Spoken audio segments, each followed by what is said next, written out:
After a hellish season, the Heat found their back against the wall. They were the first 7th seed to ever lose in a play-in tournament. With that, no one thought they had a chance to go to the playoffs. All the Heat culture turned out to be a joke in the entire NBA. So they had their last change to go and pick the 8th seed, and after this, they did it. They faced the Milwaukee Bucks, who were the first seed and won the best defenses of the season. And the Heat were one of the worst defenses in all season, being the last team in points per game. But one thing that we didn't know is that the Miami Heat team will turn into a playoffs mode as they did in 2020. Of course, Jimmy Butler had an incredible performance, smashing 56 points over Bucks' head, and a clutch time leading to overtime and later the win. But we also need to consider that all their team got a lot better in the playoffs. Bam Adebayo had a huge impact on the defense, not letting Antetokounmpo roll over then, and having to go on vacation sooner than he expected. The entire Miami Heat had a huge increase on offense, especially in three-point shooting. They went from the 4th worst shooter to the first best one in the first series, highlighting Duncan Robinson, who did over 70% 3 points in the Bucks series. After they won against the Bucks in Game 5, Heat broke the Knicks' dream in Game 6, at Kaseya Center.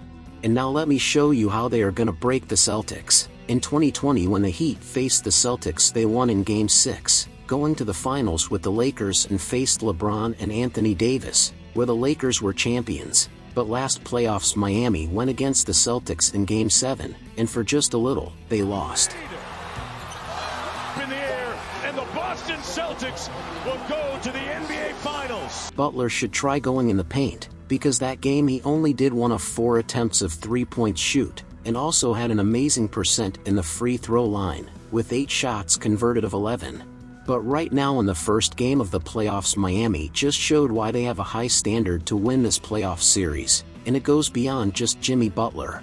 Miami has shown us one thing that Boston didn't do a bit in this playoffs, that is consistency. Even when Butler didn't play the Game 2 against the Knicks, Miami lost by only 6 points, keeping their game on track. In a minute I will just show you how they did this against Boston in Game 1.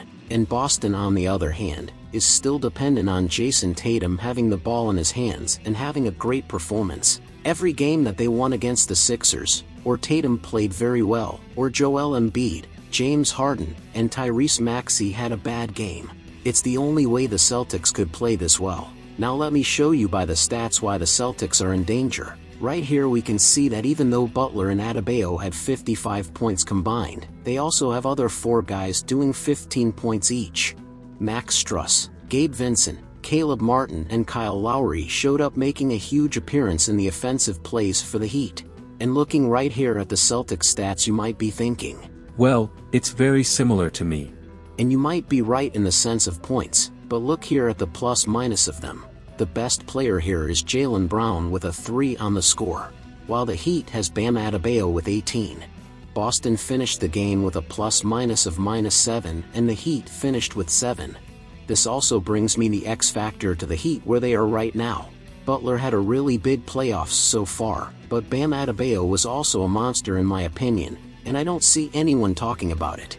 Offensively he is doing a good job, but in the defense, his presence is huge. His defense on Antetokounmpo was big, making the MVP finalist force a lot of shots and bad choices in the paint. Honestly, I didn't see a player defending so well with a big presence in the East. The other player who has a huge defense in my opinion, is in the West, and his name is Aaron Gordon. Boston also gave away too many times the ball, too easy actually. And also, I agree with Shaq here. And Boston was real lazy with the ball. If you want to know why I believe the Miami Heat will win the championship this year, click on the video on the screen. And I see you there.